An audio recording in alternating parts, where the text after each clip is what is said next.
Hello, and welcome to the world of transformative stories. We all dream of success, but how often are we paralyzed by the fear of failure? We stop ourselves from taking that first step because we're afraid to look foolish or make a mistake. What if I told you that your failures are the most valuable lessons you could ever get? Today, we will dive into an inspiring story that will not only motivate you to try again, but will also help you master the art of simple English storytelling. Listen closely, not just to the words, but to the wisdom. Get ready to turn your cracks into gold. In a vibrant coastal town lived a young artist named Maya. She had a gift. Her paintings captured the very soul of the sea. But despite her talent, Maya's studio was filled with unfinished canvases. Years ago, a local gallery had critiqued her early work harshly, and the sting of that single rejection had become a giant wall, blocking her from trying again. The fear of a new mistake was louder than her passion. She kept her masterpieces hidden, labeling herself a failed artist. One sunny afternoon, while wandering through the town's oldest quarter, she found a small, dusty ceramics workshop. Inside, an old man, Master Hiroshi, was meticulously working on a broken teapot. She watched as he carefully filled the cracks with a brilliant, shimmering gold lacquer. Maya finally spoke. "Master, why are you using gold to fix something that is broken? Wouldn't it be better to just buy a new one?" Master Hiroshi looked up, his eyes warm and knowing. "My child," he said, holding the teapot gently, "this is Kintsugi, the art of golden repair. It doesn't hide the break, it illuminates it. We treat the mending not as something to conceal, but as a crucial, beautiful part of the object's history." He set the teapot down and picked up a simple, unbroken clay bowl. "Which one is more interesting, Maya?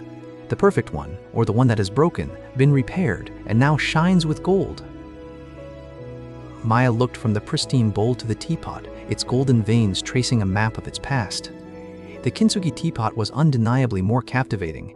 Its journey made it unique and stronger. Hiroshi continued, "Your life, your art, your English learning, it is all Kintsugi. Failures, the rejections, the mistakes you hide in your studio, those are your cracks. You are letting the fear of the break prevent you from being repaired. You must use the gold of experience to mend yourself." Maya spent the next few days in the workshop, not painting, but observing. She learned that a potter doesn't fear the kiln. The firing process is necessary to make the clay hard and durable. The cracks only show where the weakness was, and the gold shows the strength that followed the repair. Inspired, Maya returned to her studio. She didn't destroy her old rejected painting. Instead, she placed it prominently. Every time she felt fear, she remembered the golden seams. She started small, finishing one simple canvas, then another. She didn't seek perfection, she sought completion. When the town held its annual art festival, Maya entered not one, but 3 paintings, the one she had almost abandoned.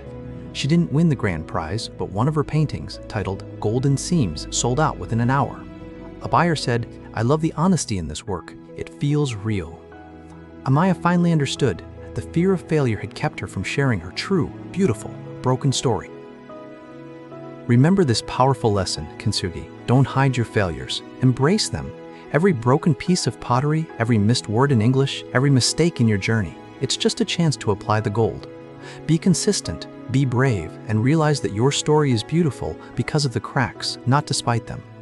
Keep practicing, keep learning, and most importantly, keep going. Until next time, find the gold in your day.